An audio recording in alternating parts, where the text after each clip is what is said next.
Hey, y'all, I don't know if you hear the mix. Do you like it? It's all good, though. Hey, welcome to the show. Oh, that's what it is. We got a little echo going. Um, it's all good. We've got you know what, at some point in time, I'm going to need to hear that because once we go to the talk to him on the second end. Um, okay, I'm with you. Lot going on. Welcome to the show. Make sure you guys are liking, subscribing, commenting, sharing. Got a lot going on. Um, you guys make sure you follow me on social media as well. I got some giveaways going on. At the formation of the Joyner Family Foundation this week, we kicked off and we are doing in conjunction with CHOP. We're doing a toy giveaway. We set a goal of $5,000. Thanks to all you people who donated. I think we're right on the cusp, right on the precipice of meeting our goals. And just know that hey, even if what I should have did was created a one-sheeter so you guys here on the podcast could see it. I know that the audiences are a little bit different, but we're right there on the precipice of meeting our goal. I just want to thank everybody who donated and contributed. You can still donate, you can still contribute. Follow me on social media. You can see where to go, what to do, where to donate. Also, if you just want to bless, some child that's going to be having a difficult Christmas this year in CHOP Hospital, you can go to the Amazon link through CHOP that'll be in on all my social media platforms, and you can actually go and see where these children have created wish lists for different things that they want, different things that they want Santa to bring them this year, and all you can physically go in there, click it, buy it, and yeah, I see you, babe. Okay, I'll turn it around. She's saying y'all can't see my eyes, so my voice of reason is always with me. That you can go in and pick a gift that a child has requested, and you can bless some young child's life. But thank you guys for that. We also got the Jalen Hurts jersey we're giving away on Sunday. Go to my social media platforms to be able to figure out how you enter and can get involved in that. We've got 2 tickets we're giving away during our pre and post game show, where we're going to be giving away 2 tickets to the Dallas Cowboys upcoming game. Just a lot of good stuff going on, man. In the spirit of giving, we're always going to be giving. We're also going to be giving away 2 mini helmets and 2 signed footballs this Sunday because we forgot to give one away last week. I told my listening audience that we were going to do one every week for the rest of the season, but for some reason or another, it slipped our minds. So we're going to double up on that giveaway. Okay, let's get to the good part. First thing I got to do, I got a bone to pick. I got a little bit of a bone to pick because, and I think it has more to do with the Philadelphia media, which I'm a part of, than anything else. And here's why. There's this debate, and everybody's in the media is acting like their ass hurt because we pointed the finger. Or we didn't point the finger, but it seems like they took it like the Eagles and the fans pointed the finger and said that the media created the controversy last week leading into the Pittsburgh Steelers game. Okay. Here's my issue.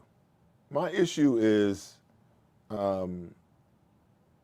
A.J. Brown lit the match. BG poured the gas on and turned into a 4-alarm fire. And that's what essentially created the melees of what took place last week. Now, there were some fans on social media. I went back and forth with some people last week, and they were like, why are you guys always talking about the negative? Well, hold up now. They barely beat a team that they were supposed to beat the brakes off in the Carolina Panthers. After the game, a player had an attitude about how the game shaped out the next day, another player led on about what he thought was going on, and the people in the media just, talked about it as news. That's what it was. It was news. It was newsworthy. And I think the biggest mistake that A.J. Brown made was making these one word, leaving these one word options, because what does that do? That now opens up things to interpretation. When he said passing, was he talking about Jalen Hurts? Was he talking about Kellen Moore? Was he talking about the offensive line not blocking? What the hell did you mean? So you left it to the media's interpretation as to what it was that you were trying to say. And the media just reported the news.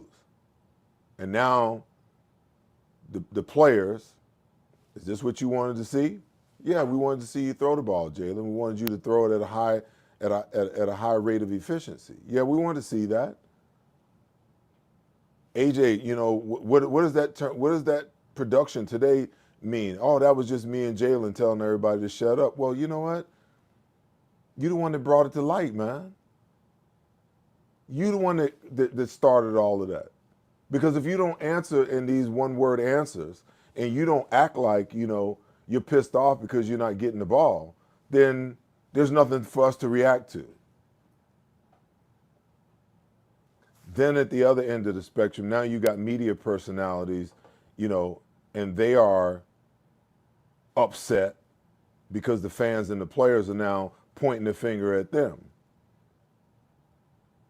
And they want to tell the players what they should do and what they shouldn't be doing.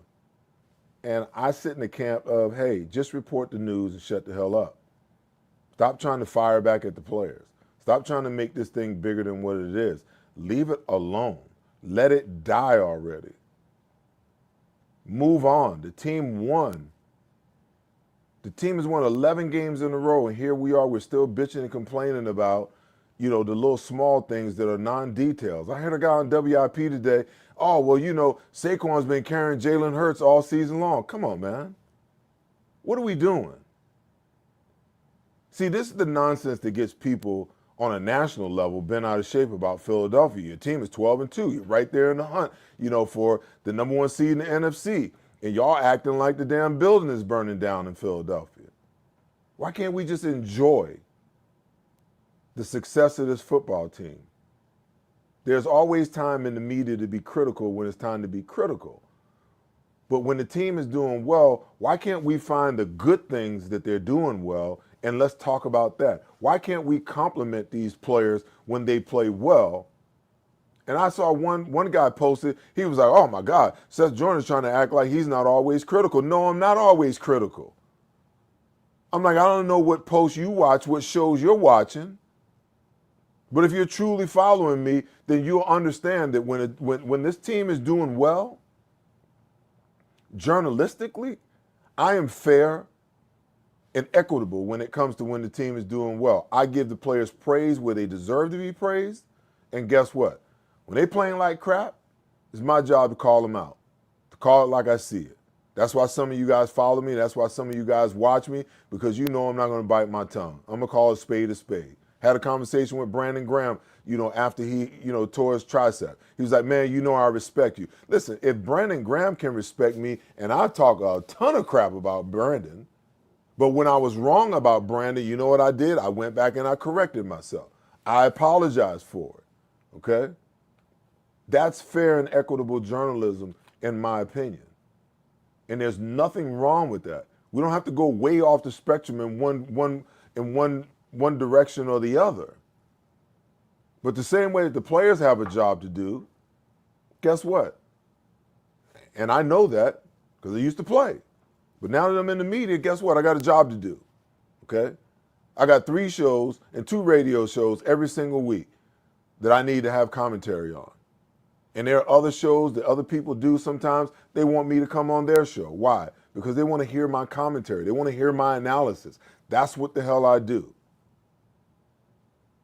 It's not my job to be the fanboy. Even though I want the team to succeed, listen, there is nobody that wants this football team to have another march down Broad Street and up, to the Art Museum and have another Lombardi Trophy than me because I know that this city deserves it.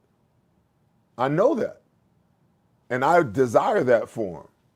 But understand at the other end of the spectrum, my job also is to analyze what it is that I see going on with this football team. And when they're doing well, to praise them. When they're not doing well, to critically analyze what I see and understand that that's what it is. So when somebody says that I'm always critical, man, I'm not owning that. If you say that I'm critical, I'll own that, but I'm not owning the fact that you believe that I'm always critical, because I'm not.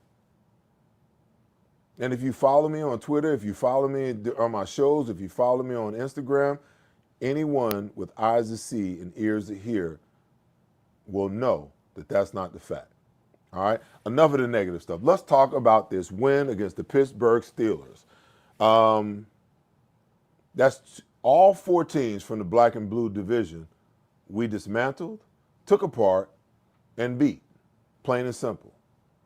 It was evident, okay, this was a high-octane week. A lot of emotion went into this game, and there was a lot going on. And Jalen Hurts is the type of player, I believe, that thrives on the negativity, that thrives on the doubters and the haters, that thrives on those who believe what he can't be, that's constantly talking about whether he proves them right or not. They consistently talk about what it is that he can't do. Well, how's 25 for 32 for 290 yards, 2 passing touchdowns, and a rushing touchdown? Okay? Are you not entertained? Okay? I've been telling you guys, and I know there's been times where I've been critical. Guess what? Because it has warranted the criticism at different times. But when a player plays good, can we revel in that? Can we celebrate the fact that Jalen Hurts showed us what he can do? When everybody believed, I'm not going to say everybody, but a large majority of the population, if you will, especially on a national level, on ESPN, on Fox, over here. Well, you know, if there's one thing that's going to hold this Eagles offense back, it's Jalen Hurts, because he can't throw the ball. He can't throw over the middle. He throws a nice deep ball, but he doesn't check it down, and he doesn't hit the short to intermediate routes. Are you okay? Can we kill that narrative now? Or does he have to do it for successive weeks in order for you to believe in what you see? Listen, this guy took your team, took this Philadelphia Eagles team on the brink of a Super Bowl. So don't talk to me about what he can't do, because I've seen him do it before. And if I've seen him do it before, then I know it's in there to be done again. And I'm not sure what it is. I'm not sure, whether it was, the new system, trying to figure out, how to connect the offense, the passing game to the run game. I don't know what it was, why it took so long. But what I do know is that Jalen Hurts can make all the throws. He can play the game at a high level. When he's on his game, he can be just as effective as any other quarterback in the National Football League. Now, he's not going to take chances throwing the ball in some of these tight windows like a Josh Allen or Patrick Mahomes, because I don't think he has the confidence to do that within his game. That doesn't mean that he can't win. That don't mean that this offense can't be successful with Jalen Hurts as the quarterback. Not every quarterback has to be a gunslinger. But you're doing something damn right when you pass for 290 yards and 2 touchdowns and a rushing touchdown. And we've seen him exceed those numbers before. So can we stop with this narrative that Jalen Hurts would be the Achilles heel of this offense, of this football team, if it can't get to the Super Bowl and win? Now, that's not to say that, at crunch time, he might not have a bad game. Hey, listen, Lamar Jackson hasn't gotten his team to a Super Bowl yet. Josh Allen hasn't gotten his team to a Super Bowl yet. Okay? Justin Herbert. Now I'm talking about these top-level quarterbacks that everybody likes to praise. Justin Herbert hasn't gotten his team to a Super Bowl yet. Oh, Joe Burrow got his team to a Super Bowl. Oh, guess what? He lost too. But we want to crucify our quarterback who's done more than most of the quarterbacks that are considered elite in the National Football League. And don't talk to me about the level of the players that he has around him. That, oh, he should be doing this, he should be doing that. Oh, if Josh Allen had, listen, if and Bus was candy and nuts, we'd all have a Merry Christmas, okay? Oh, if Lamar Jackson was on this team, yeah, if Grandma was Grandpa, if Grandma had, no, I ain't going to say that one. I'll let that one go. If Grandma had cojones, she'd be Grandpa. How about that one? Let's stop with this if and that and that and if and comparing these quarterbacks. These quarterbacks are asked to do different things in different organizations with different schemes and different plans. Oh, Saquon is carrying Jalen Hurts. Really? Really? Why can't we just revel in the fact that we've got a generational running back that the Giants couldn't see, and he came over to our side and he's playing lights out because we got an offensive line that can give him running lanes. He never had a year like this anywhere else. He's doing it in Philadelphia. Why? Because you have not only the threat of Jalen Hurts' legs, but you got an offensive line that's the best offensive line in football. But we don't want to talk about those things. All we want to talk about, oh, Saquon is carrying Jalen Hurts. Shut the hell up. It's a team, man. Everybody's having success because of the guy next to the guy.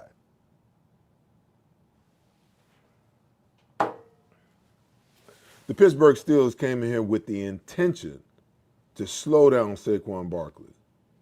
They were not going to let him run roughshod all over the place.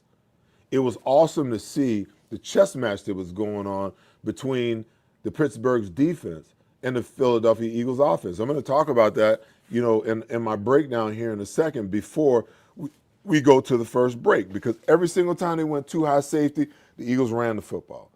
They went single high safety, Jalen checked, and they threw the ball. It was masterful. It was a masterful chess match that transpired. Let's talk about the defense before we jump over to the whiteboard. By the way, we had two wide receivers with over 100 yards receiving. I believe A.J. Brown had, what was it? I think A.J. had 9 catches for 118 yards, I want to say. I don't know why I don't know. I should know this right off the top of my head. 8 catches for 110 yards and a touchdown. And Devontae had 11 catches for 109 and a touchdown. And although while you're looking at that game, one would assume that the Eagles probably threw the ball 50 times. The Eagles still ran the ball 42 times to 32 passes. Okay? Nick Sirianni couldn't have said it any better. Hey, you want us to run the ball? We'll run the ball. Hey, you want us to pass the ball? We'll pass the ball. Essentially what he's saying is that we can beat your ass any way that we want to beat your ass. If we need to run it, we'll run it down your throat. If we need to pass it, we will shred you like good lettuce. One way or the other, we can beat you.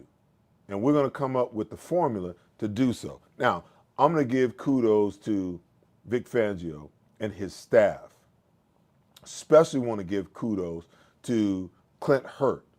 A lot of people looked at that, what transpired between Clint Hurt and Nick Sirianni, and I went back and forth with people on social media earlier in the week. Oh, that's not for I was like, listen, he's standing up for his player. Oh, that's his player? That's not Nick Sirianni's player? And listen, a position coach is responsible for his players, because guess what?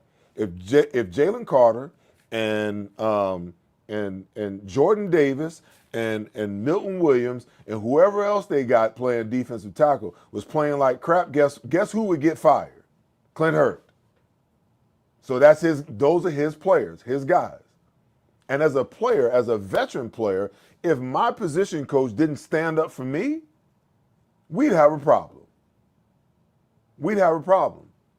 Because if he's not going to stand up for me and my position coach is going to chew my ass for something that I did and he's not right about it, then guess what?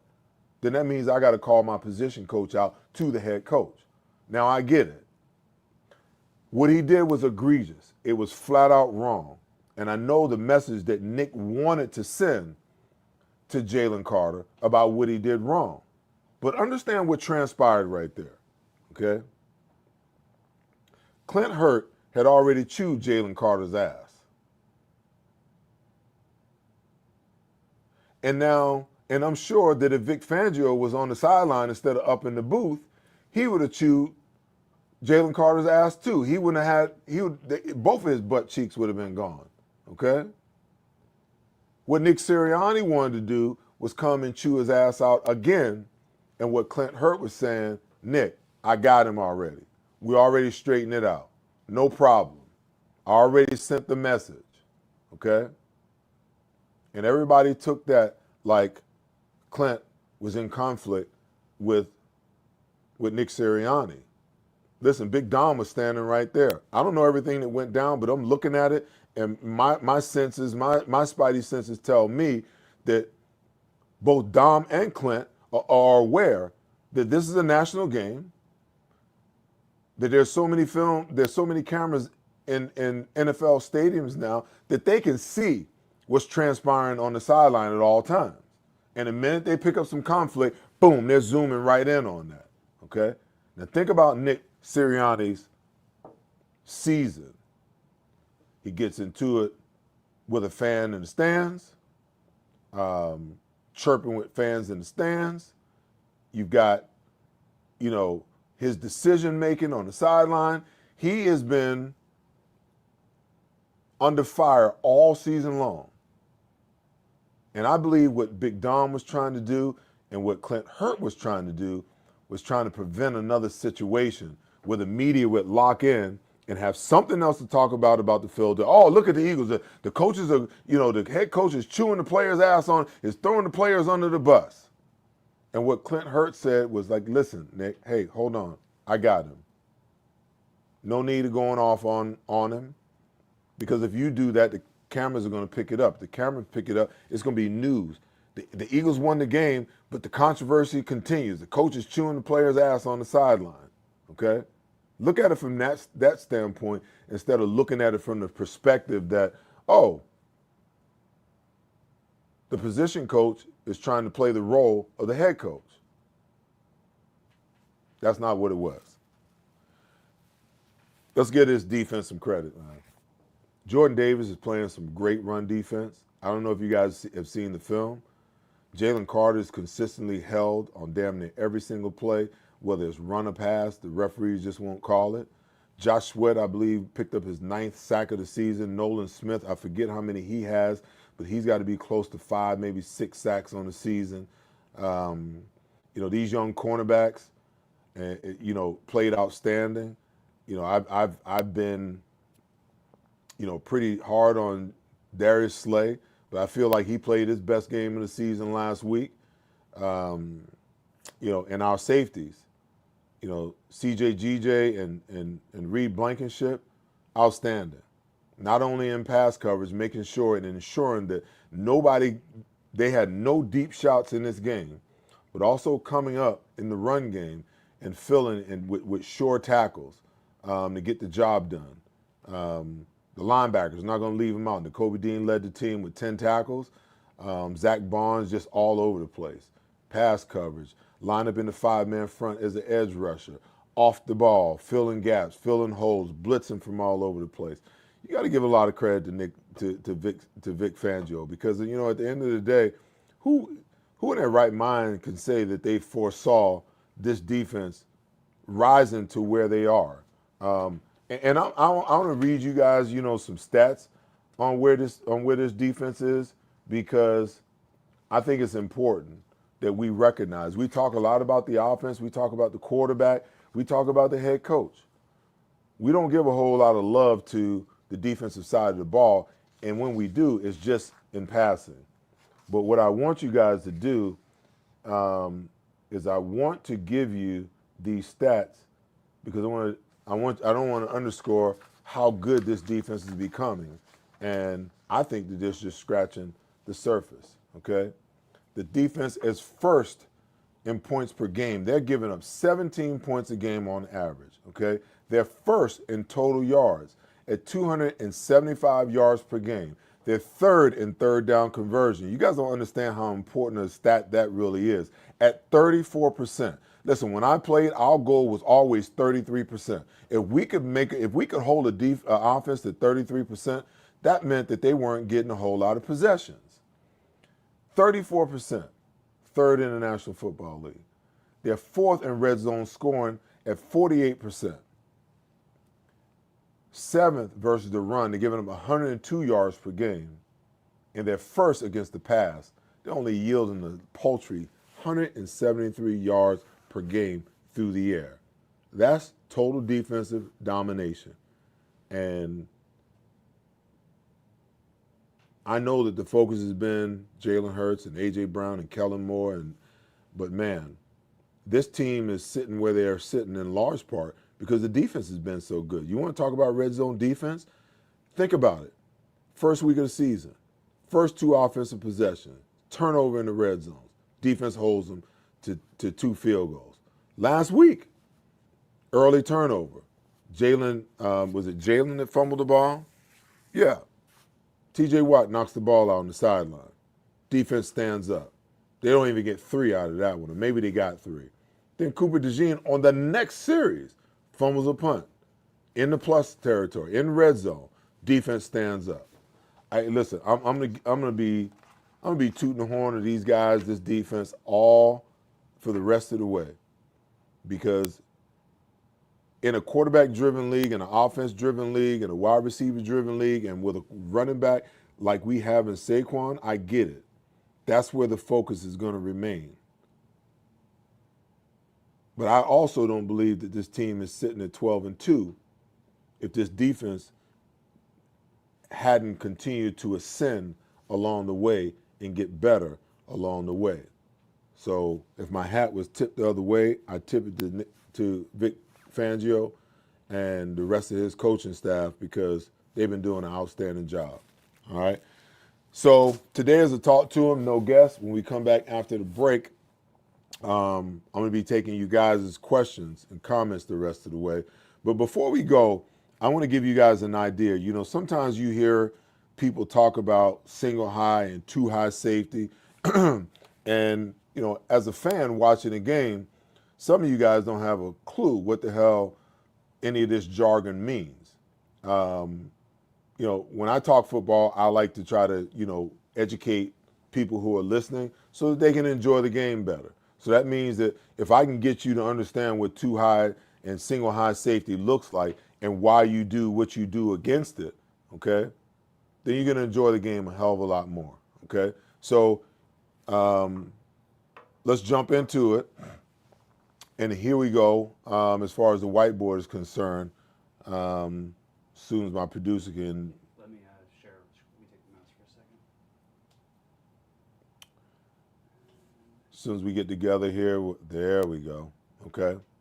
Can you click AK off at the bottom? He's asking a question. Perfect. Yeah, we're good to go. Okay, so when we're talking single high and two high safety, you know, for the most part, this is what you're going to look like, you know, from a defensive front.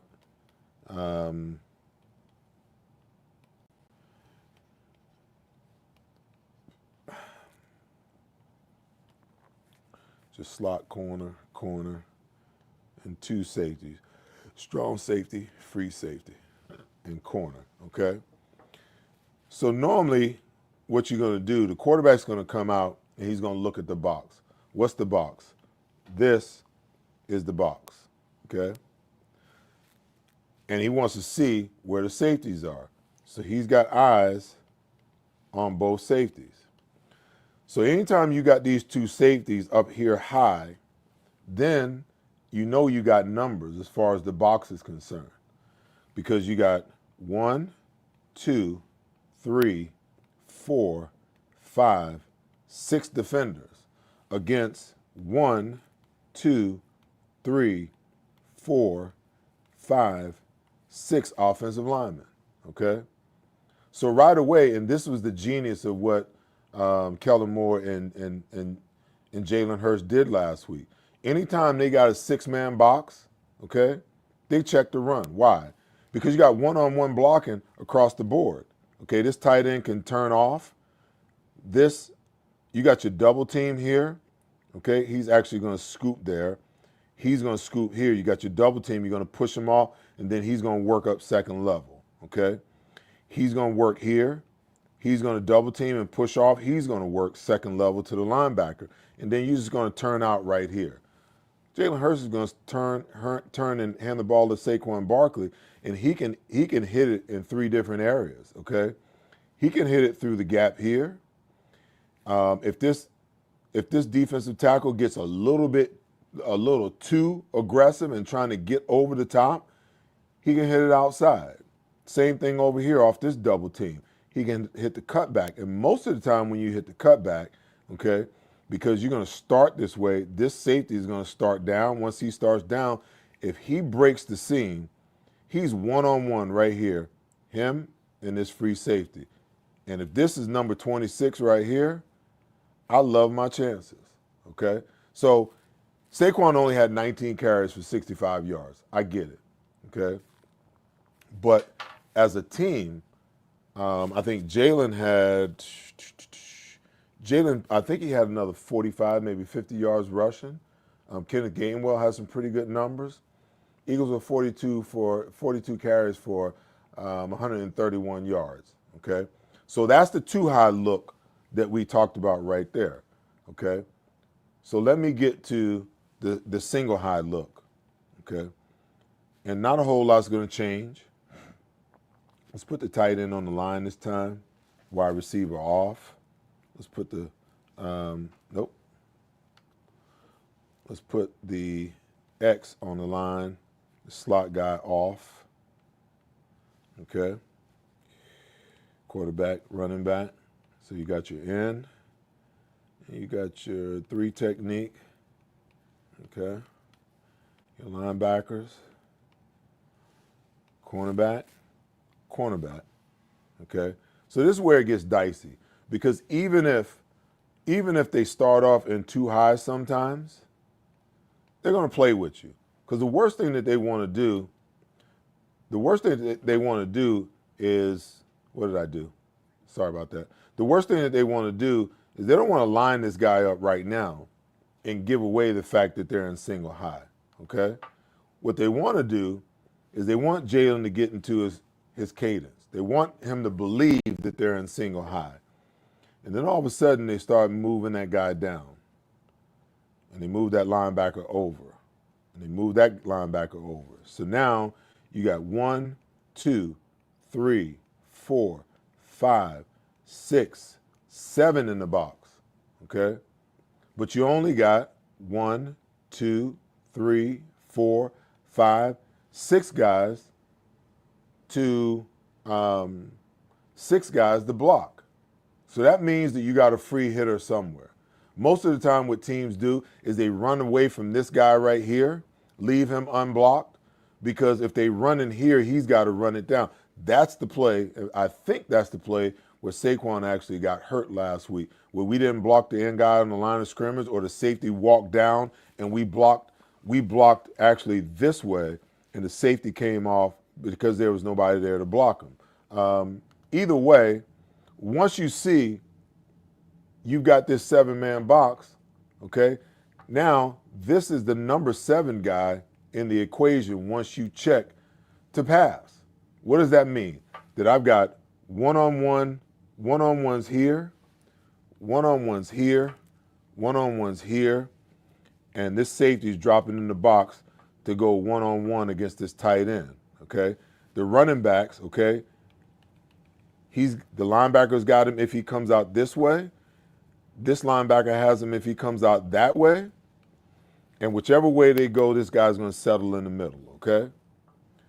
So here's A.J. Brown, okay? You send Jahan Dotson in motion. You know right now that they're in single high safety. So you go fake, play pass, stutter, slant, because these two guys, he's gone with him in motion. Boom, slant route right there. And it was a classic chess match all day long with this going on. Nonstop. And you got to give Jalen Hurts a lot of credit, because, listen, He's got to decipher whether this guy's actually in single high or two high, because that depends on what his call is going to look like at the line of scrimmage. Do I check to the run? Do I check to the pass? Do I get out of the run and go to the pass, or do I get out of the pass and go to the run? So the quarterback, Jalen Hurts, has to determine that. But he did a masterful job of it last week, along with Kellen Moore and Nick Sirianni's plan. And, you can click me out, man. And whoever else is involved in putting this plan together, I thought it was masterful. I thought it was awesome. And, Jalen did a great job of executing the game plan exactly the way it needed to be, executed. And I've been saying all year long, when they show you too high, I'm in the midst of watching the game. They go too high, I'm like, run the football. They drop that extra guy in the box, or sometimes teams will line up with the guy in the box telling you, we're not going to let you run. We're going 7 guys in the box, and we're just not going to let you run. Okay. We're going to throw the ball to AJ on the slant. We're going to send Devontae in motion, okay, in the slot, and we're going to push him up the field like he's running the go right and sit him down at 10 yards, okay? That's just taking what the defense is giving you until you build up enough of a lead to now you can start taking your shots downfield and forcing the explosive plays in the pass game, all right? I'm going to take a quick break. When I come back, hey, it's up to you guys. It's Talk to 'em Tuesday. Want to hear thoughts, commentary, and your comments, and I'm going to be answering your questions for the second half of the show. Be back in a sec. It's happening again. Those missed tackles are starting to stack up. Your friends pleading with players who can't hear them, sweating it out week after week. But not you. Why? Because whether they score or not, there's always another way to win on the BetParx app. New casino users score up to $1,000 bonus back in their first 24 hours. At Ponley Hockey, we're neither a pond nor a hockey team. In fact, I don't even know how to skate. Cut. We're the injury law firm that you want fighting for you. With our vast network of attorneys across the country, we know the playbook on injury law. It's how Pond Lee Hockey recovered billions of dollars for more than 100,000 injured and disabled workers. And we know we can do the same for you. So give Pond Lee Hockey a call. No other law firm will fight harder for you. And you'll never pay a dime until we win. It's the most wonderful time with the kids jingle. Be of good cheer. It's the most wonderful. Whether your phone's broken or old, we've got you. With Verizon, anyone can trade in any phone, any condition. And get iPhone 16 Pro with Apple Intelligence on us. And iPad and Apple Watch Series 10, all 3 on us. That's up to $2,000 in value, only on Verizon. Hello? Since 1893, Weber Display and Packaging has been Pennsylvania's leading manufacturer of corrugated packaging and displays. We're family owned with 4 Philadelphia locations, 2 converting facilities, a warehouse, and a fulfillment center. Designed through delivery, we exceed customer needs. Weber Display and Packaging. Our core values drive everything we do. Come join our team. All right, guys, welcome back. Hey, listen, I want to thank you guys who hang in there with me when we go to our commercial break. I know I don't have the patience sometimes either when you're watching some of these, TV shows on apps and they show you a commercial every 5 minutes. But for you guys who hang in there with me during my commercials, I appreciate you guys sticking around. I got to pay the bills, man. That's part of the deal. Anyhow, let's jump into some questions. I think we got about, close to 20 minutes. We'll rattle through as many of them as we can before we wrap the show for the night. All right? You guys fire away. So JM wants to know the inconsistent, non-existent passing offense is what led to the question being asked to AJ in the first place. Hey, listen, I agree. I'm not saying that, it's the media's fault. AJ should have answered the question the proper way, and then it wouldn't have been, blown out of proportion. But I think at the same time, sometimes the media, listen, people writing stories, they got to have something to write about. They have something to gossip about, something to talk about, So I think that, people got tired I know the players had to get tired of it as the week went on. It was just on and on and on and on and on. And there was no clarity made by, either player nor the coach. Nick just said, hey, everything's cool. I'm pretty sure Nick ironed it out. It was an opportunity for Nick to step up and show his mettle, and I thought he did a phenomenal job of getting the guys focused and locked in and having a conversation about, especially with two of your best players on the team, that we need both of you guys on the same page. But you're right, the players brought it up. But that doesn't mean that we got to, beat it to death, because all we do, as far as the national media is concerned, it makes us look bad. And I know we don't care. You don't like us anyway. I got it. Next question. Mega News wants to know, passing offense was never non-existent. Players are running the scheme that they have been given. Stop it, stay focused, one team, one dream. See, Mega News, I agree with you. I believe that this was their plan. Was Jalen struggling? Did he have some? Yeah, every quarterback was struggling through the first 4 weeks of the season. Go back and show me a quarterback that was throwing for 400 yards a game through the first 4 games. These teams don't play their players anymore the first four games of the season.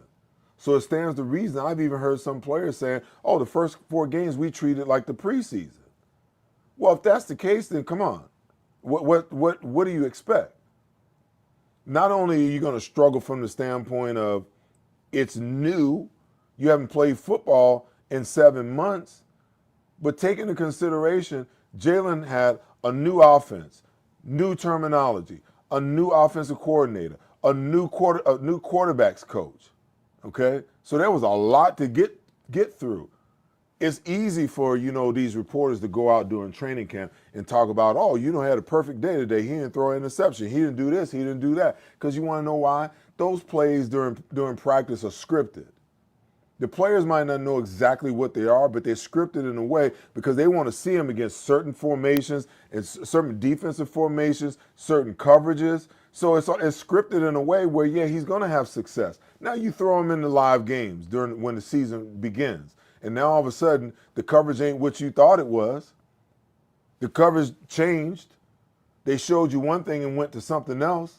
Those X's and O's that you've been looking at on film and looking at on the whiteboard, now guess what? Now all of a sudden they're starting to move and they're acting a lot differently than what you expected for them to look like.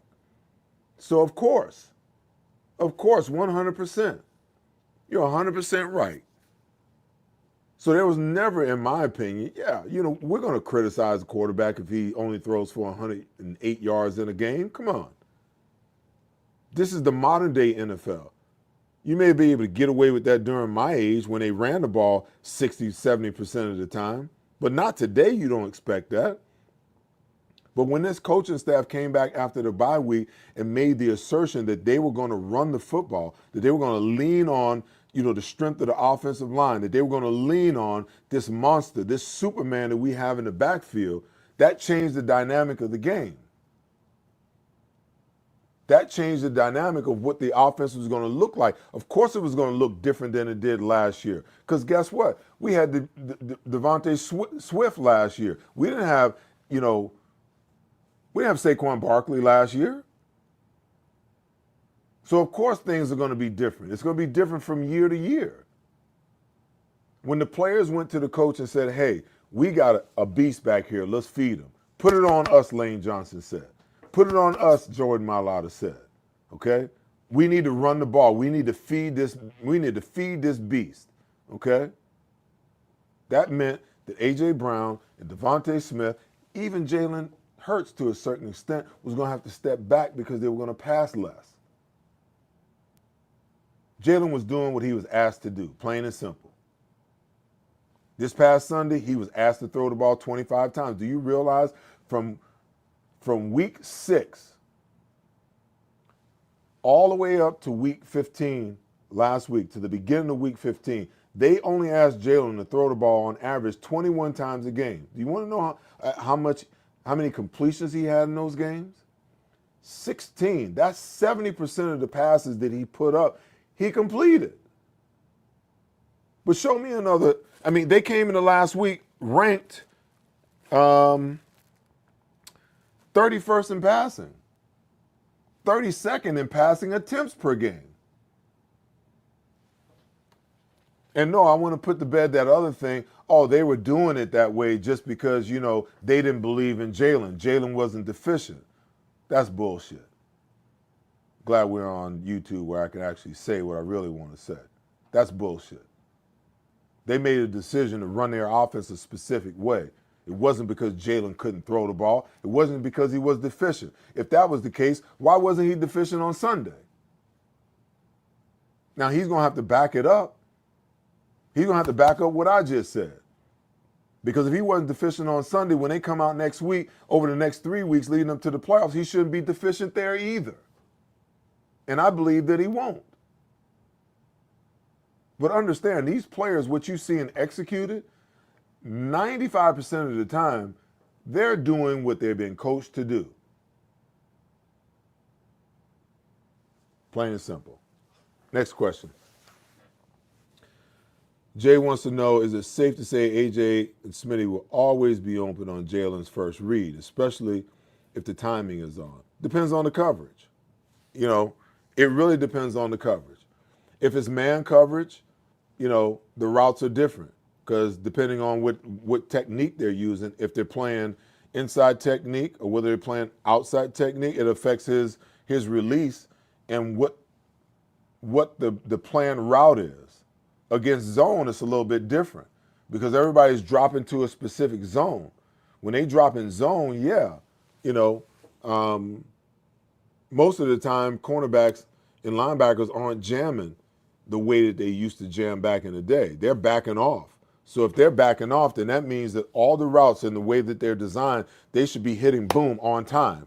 They should be hitting where they're supposed to hit all the time. So that means that if Jalen's got a 3-step drop and they're running a quick slant or a quick out, that ball should be out of his hand on time.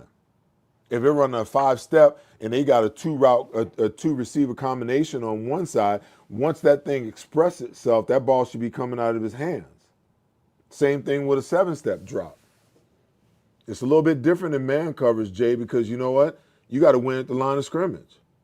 And we saw a whole lot of A.J. Brown winning at the line of scrimmage. You can't stop him at the line of scrimmage. You want to give him and try to jam him?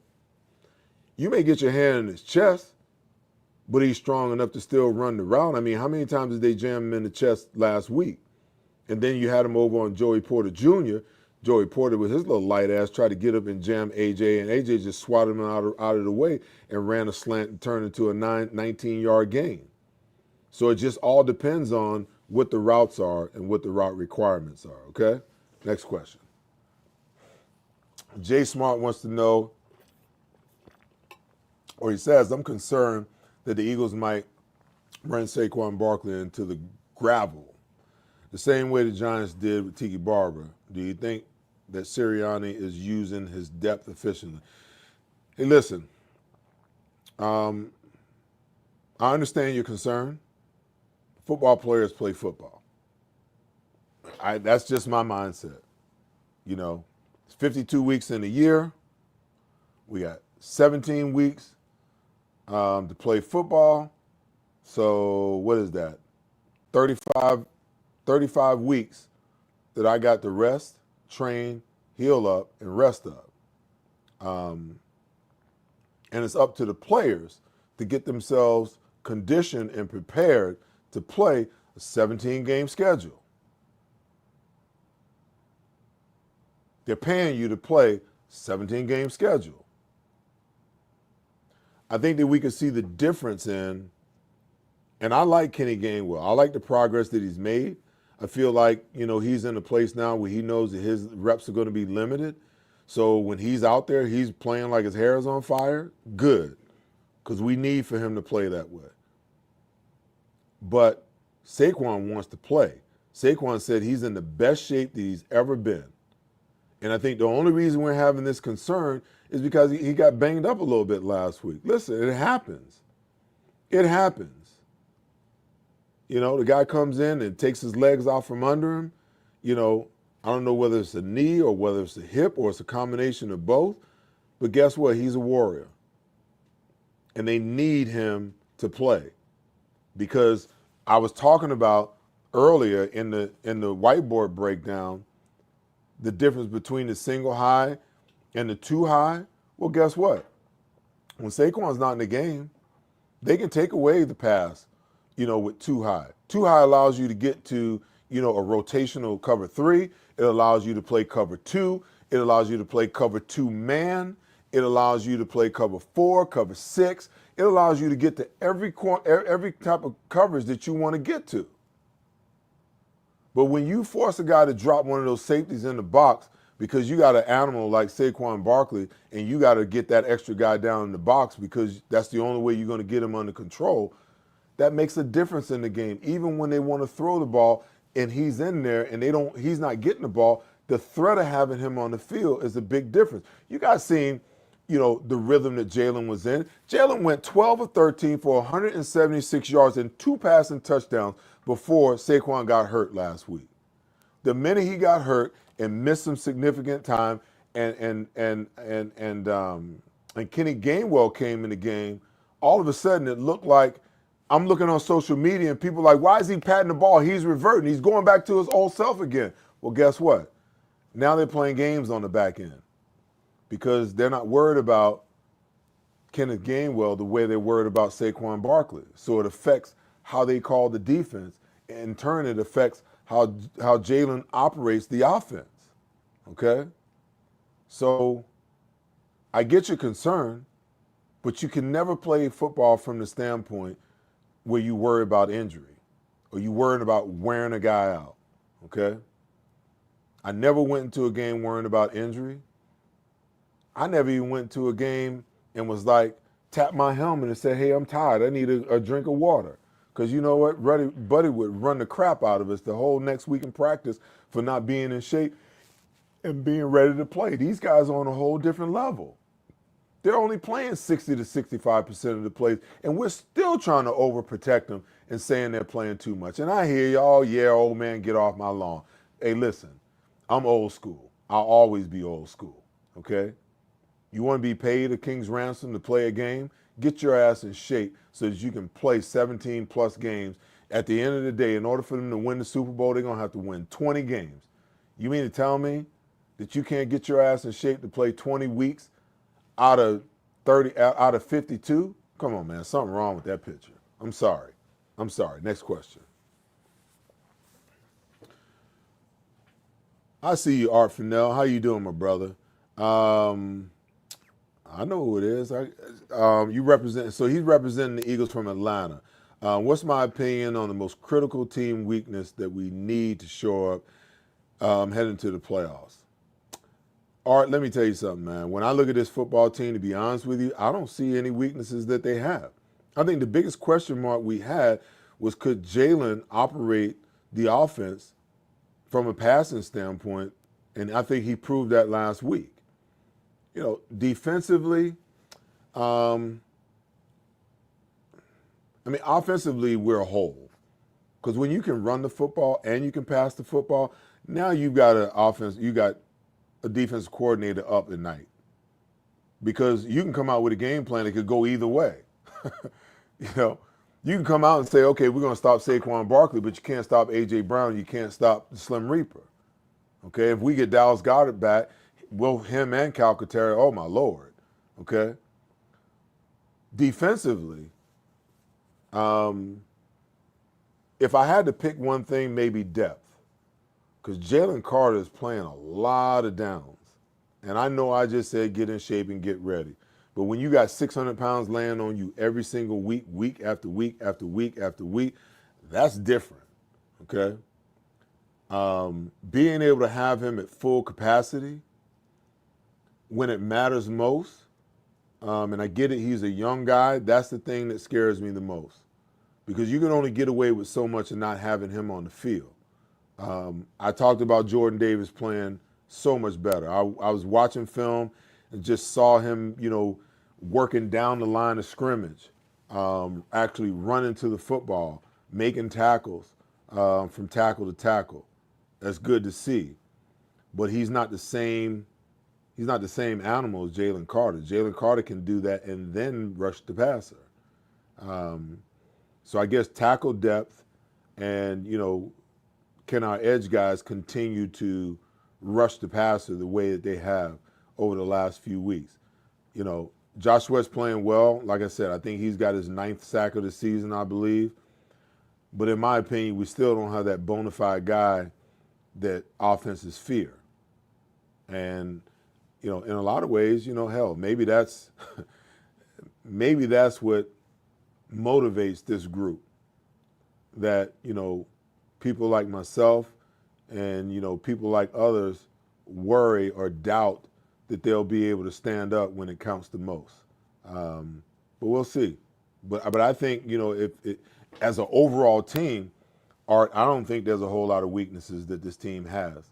And going into the bye week, I wouldn't have never imagined that those words would come out of my mouth, because they did not look like they would be where they are 12 weeks later. 10 weeks later. It's been a phenomenal transformation to watch. Okay, next call, or next question.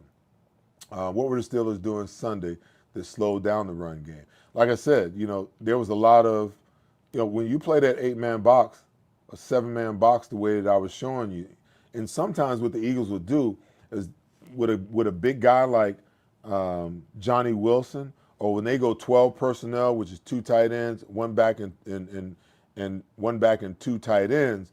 Now, instead of that guy being out in the slot away from the box, he's close. So now you effectively have an 8-man front when you drop that safety down in the box. And even though you've got 7 guys to block, you still got the free hitter. See, it becomes a numbers game. It really becomes a numbers game. And if you can get, if you got 5 blockers, okay, and you can get six guys in the box, then you're gonna cause running problems. Okay, if you got 6 blockers and you got 7 in the box, you're gonna cause problems. If you got 7 guys and they got 8 guys close to the box, you're gonna have a problem, because you're always gonna have that free hitter. And I get it. The blocking schemes are always trying to work away from that guy, that last guy that's left. But truly and honestly, at the end of the day, if that guy picks the right gap to hit or comes flat down the line, guess what? There's nobody to block him. So, like I said, they made a concerted effort. They was not going to let Saquon just run roughshod all over him. The plan was to slow down Saquon and then make Jalen Hurts beat them with his arm. And oh, by the way, he beat their ass with his arm. All right, next question. Cedric wants to know, would you consider running a West Coast offense wide receiver base? Hey, listen, man. What they're running right now, why are we going to change anything? Run what you run. Do what you do. Make the rest of the league adjust to what you're adjusting to. And that's one of the great things you see on both sides of the ball. This coaching staff is veteran enough that they make adjustments on the fly. And when they make adjustments, they're forcing the defense or the offense on the opposing side to make adjustments to the adjustments. And to be able to do that, not every staff, not every coach in the National Football League has the wherewithal to do that. Some of these coaches need to get to the locker room at halftime. They need to get up on the whiteboard and try to devise how they want to change stuff. But we got 2 coordinators, and we got guys that can look at how teams are attacking us and make the adjustment, boom, on the fly. And the most amazing thing, especially on the defensive side of the ball, these players can make the adjustments in game. They can make the adjustment from series to series. That's a huge plus, because you can flip the script on the team anytime you want when your players are bought in and locked in that manner. I just think it's a phenomenal thing. All right, y'all, that's the show for tonight. I'm going to wrap. Again, make sure you guys are tuning in to my social media. Please make sure that you like, comment, and turn on your notifications for the Seth Joyner Show on YouTube follow the social media stuff. We've got the Saquon jersey we're giving away this week. We got a pair of tickets to the Dallas Cowboys game we're going to give away in the middle of next week. We got our tour drive, the Joyner Family Foundation, with CHOP. Not only donations, but, you can go to their Amazon site as you pick up the link, in my social media that will take you to where these kids have requested certain Christmas gift items. And rather than, donating the toys or donating the money to us, and we've got a toy box that toy box is almost full last week. I was pleasantly surprised that people actually came out to Parks Casino during our pre and post game show last week and dropped off toys. So, my wife and I, we're going to head over to CHOP on Friday to visit with the kids and, and deliver some of these toys. But, Christmas isn't until the following Wednesday. So, whatever blessings you guys send our way, we will extend those blessings, to those children and try to make as merry a Christmas for them as we possibly can. I think I got it all. Anyhow, I'm gonna get out of here. You guys, as always, be good to each other and take care of each other. But most important, make sure you love each other. I'll see you guys back here next week. Actually, I'll be home, so I'll be doing this from my home studio in Arizona as we prepare for Christmas. And I'll let you guys know whether we do it Monday night or Tuesday night. I know Tuesday night is Christmas Eve, but if them birds keep rolling, man, we might come back, chop up. I may do a whole show or just talk to them where I just take all of y'all's questions and not even bring a guest on. Anyhow, you guys make sure you take care of each other, be kind to one another. Most importantly, love each other. I'll see you guys next week. Peace. Get peace of mind, drive certified at DavisCertified.com. How do you make sure your next vehicle purchase is a quality vehicle priced right? Go to DavisCertified.com. Every Davis certified pre-owned vehicle has a 60-day, 2,000-mile powertrain warranty, plus 2 years of free oil changes, a 3-day exchange policy, and a free Carfax report. Get peace of mind, drive certified at DavisCertified.com. Gentlemen, are you ready for a wardrobe update? Introducing Divine Nine's Custom Menswear, your clothier for truly unique, custom-made threads. With Divine Nine, you can design your own one-of-a-kind suit, jacket, slacks, shirts, golf pants, and shorts, perfectly handcrafted by our skilled artisans who will bring your vision to life. Prepare to stand out from the crowd with Divine Nine's Custom Clothier, official clothier of Seth Joyner. Custom clothing made for you. Pride, passion, and persistence. These are the values that drive us all at Ron Jaworski Golf. We strive to deliver outstanding conditions as well as playability for golfers of all ages and abilities. Our championship golf courses offer a variety of challenges from a link-style walk along the river to an escape into the pines and everything in between. My team at Ron Jaworski Golf is committed to delivering memorable experiences every single day. See all we do at Ron Jaworski Golf. It's the most wonderful time with the kids jingle. Be of good cheer. It's the most wonderful. Whether your phone's broken or old, we've got you. With Verizon, anyone can trade in any phone, any condition. And get iPhone 16 Pro with Apple Intelligence on us. And iPad and Apple Watch Series 10, all three on us. That's up to $2,000 in value, only on Verizon. This is Parks.